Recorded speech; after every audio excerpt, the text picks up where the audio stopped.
স্ত্রীকে কেন ভালো লাগে না পুরুষের, সকল পুরুষের জানা উচিত। আমার স্ত্রী দেখতে অসুন্দর নয়, তবু কেন জানি তাকে এখন আর ভালো লাগে না। আমাদের বিয়ে হয়েছে 5 বছর হলো। 3 বছর বয়সী একটা ছেলে সন্তান রয়েছে। অফিস থেকে বেরিয়ে বন্ধুদের সাথে আড্ডা দিতে চলে যাই, ফিরি রাত করে, কারণ বাসায় যেতে ইচ্ছে করে না। অথচ বিয়ের শুরুর দিকে শুধুমাত্র স্ত্রীর টানে অফিস থেকে বেরিয়ে ছুটতাম বাসার দিকে। অফিস না থাকলে সারাদিন বাসায় থাকতাম, ওকে নিয়ে ঘুরতে যেতাম। কি যে ভালো লাগতো স্ত্রীকে তখন। আর এখন ওর দিকে তাকাতে ইচ্ছে করে না, কথা বলতে ইচ্ছে করে না। ও আশেপাশে থাকলে বিরক্ত লাগে। বাইরে থাকা অবস্থায় ওর ফোন এলে ধরি না, মেসেজ পাঠালে দেখি না। আর বাসায় থাকা অবস্থায় ও কিছু বললে অনাগ্রহের সাথে হুঁ হাঁ করে চুপ করে থাকি। আর রাতে যদি ও কাছে আসতে চায়, আমি রূঢ় ভাষায় বলি, জ্বালাতন করো না, সারাদিন অফিস করে ক্লান্ত হয়ে আছি, ঘুমাতে দাও। আসলে ক্লান্তি বলতে কিছু না, স্ত্রীকে ভালো লাগে না, এটাই মূল কথা। কেন এমন হচ্ছে বুঝতে পারছি না। এই সমস্যা যে একা আমার হচ্ছে তা নয়। আমি আরও অনেক পুরুষের মধ্যে এই সমস্যা দেখেছি। তাদের কেউ কেউ স্ত্রীর প্রতি আগ্রহ হারিয়ে পরকীয়া করছে। আমি নিজে এখনও পরকীয়া করিনি, তবে করার দিকে এগিয়ে যাচ্ছি। কেন পুরুষেরা একটা সময় স্ত্রীর প্রতি আগ্রহ হারিয়ে ফেলে, এটা জানার জন্য আমি যত পুরুষের সাথে কথা বলেছি, তাদের সবার উত্তর ছিল এরকম: এটাই তো স্বাভাবিক, এক জিনিস কি আর বেশি দিন ভালো লাগে? তাদের উত্তরটা আমার কাছে সঠিক মনে হয়নি। কারণ এক জিনিস বেশি দিন ভালো না লাগা যদি স্বাভাবিক হতো, তাহলে স্ত্রীদের ক্ষেত্রেও সেটা হতো। কিন্তু তা তো হচ্ছে না। স্ত্রীরা বিয়ের যত বছর পরই হোক, তারা ঠিকই আগ্রহ নিয়ে স্বামীর সাথে কথা বলতে চায়, ঘুরতে যেতে চায়, মিলিত হতে চায়। একটা সময় আমার মনে হলো, এটা কি পুরুষের কোনো মানসিক সমস্যা? ডাক্তার দেখালে কি ভালো হয়ে যাবে? আমি দ্বিধান্বিত মনে একদিন গোপনে এক মানসিক ডাক্তারের কাছে গেলাম। ডাক্তার আমার সমস্যার কথা শোনার পর বললেন, আপনি কি আল্লাহকে বিশ্বাস করেন? বললাম, জি করি। আল্লাহের একটা নির্দেশের কথা আপনাকে বলবো।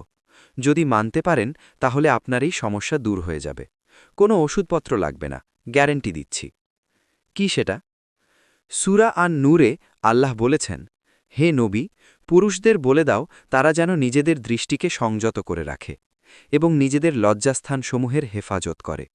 এটা তাদের জন্য বেশি পবিত্র পদ্ধতি। এরপর ডাক্তার দৃঢ়কণ্ঠে বললেন, আল্লাহের এই নির্দেশ আপনি 1 মাস পালন করুন, তারপর নিজেই পরিবর্তন বুঝতে পারবেন। সন্দেহ নিয়ে বললাম, এটাতেই কাজ হয়ে যাবে? ডাক্তার হেসে বললেন, অবশ্যই হবে, তবে আমাকে কথা দিতে হবে আল্লাহের এই নির্দেশ আপনি নিখুঁতভাবে পালন করবেন, কোনো ফাঁকি দেবেন না। কথা দিলাম, ফাঁকি দেব না, নিখুঁতভাবে পালন করব। শেষে ডাক্তার বললেন, 1 মাস পর আমার কাছে আসবেন। আসব কথা দিয়ে ডাক্তারের চেম্বার থেকে বেরোলাম।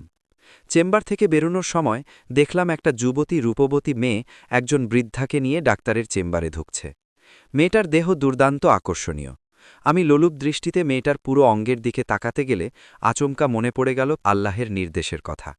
আমি সঙ্গে সঙ্গে চোখ সরিয়ে নিলাম এবং মাথা নিচু করে হেঁটে চলে গেলাম। এভাবে পথে ঘাটে যদি কোনো মেয়ের দিকে চোখ পড়ত, তবে চোখ সরিয়ে নিতাম, দৃষ্টি নত করে হাঁটতাম। এভাবে দুদিন যাওয়ার পর অনুভব করলাম নারী শরীর দেখার জন্য ভেতরে অস্থিরতা তৈরি হয়েছে। কিন্তু তখনও স্ত্রীর প্রতি টান বোধ করিনি। অস্থিরতা দূর করার জন্য মোবাইল হাতে নিলাম এবং পর্ন দেখার সিদ্ধান্ত নিলাম। তারপর হস্তমৈথুন করে নিজেকে শীতল করব। গুগলে পর্ন ওয়েবসাইটের নাম লিখে সার্চ করার মুহূর্তে আল্লাহের নির্দেশের কথা মনে পড়ে গেল। সঙ্গে সঙ্গে সিদ্ধান্ত পরিবর্তন করলাম এবং মোবাইল রেখে দিলাম। এর পরের দিনের কথা বলি। আপনাদের বলেছিলাম আমি পরকীয়া না করলেও পরকীয়ার দিকে এগিয়ে যাচ্ছি।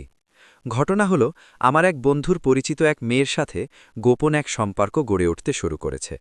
মেয়েটি প্রবল যৌন আকর্ষণীয়।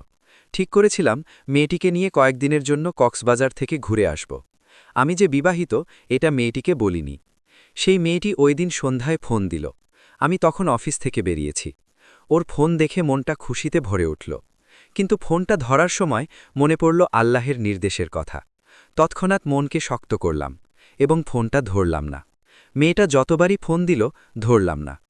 এভাবে দৃষ্টি সংযত রেখে এবং লজ্জাস্থান হেফাজত করে 15 দিন কাটানোর পর লক্ষ্য করলাম আমার মাথায় স্ত্রীর ভাবনা ছাড়া আর কিছু কাজ করছে না।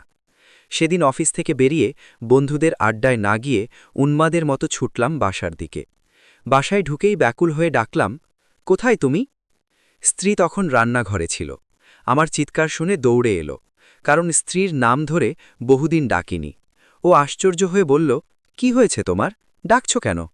সে কথার জবাব না দিয়ে কাঁধ থেকে অফিসের ব্যাগ ছুঁড়ে ফেলে দিয়ে স্ত্রীকে পাঁজা কোলে তুলে নিলাম, বিয়ের শুরুর দিকে যেমন করতাম। সে ততক্ষণে আমার উদ্দেশ্য বুঝে গেছে। সে লজ্জায় লাল হয়ে বলল, ছেলেটা ঘুমাচ্ছে, ও জেগে যাবে, কি করো কি করো? স্ত্রীকে পাঁজা কোলে করে রুমে যেতে যেতে আচ্ছন্ন স্বরে বলতে লাগলাম, ভালোবাসি তোমায়, ভালোবাসি। পরদিন ডাক্তারের কাছে গেলাম। ডাক্তার বললেন, এখনও তো 1 মাস পার হয়নি। হেসে বললাম, সমস্যা দূর হয়ে গেছে। আমি এখন বুঝতে পেরেছি কেন পুরুষেরা স্ত্রীর প্রতি আগ্রহ হারিয়ে ফেলে। অতীতের ভুল আর কখনো করব না। ডাক্তার বললেন, স্বাগতম আপনাকে, আপনার সংসারের জন্য আন্তরিক শুভকামনা রইল। ডাক্তারের চেম্বার থেকে বেরিয়ে আকাশের দিকে তাকিয়ে খুশিয়াল গলায় বললাম, ধন্যবাদ আল্লাহ আপনাকে।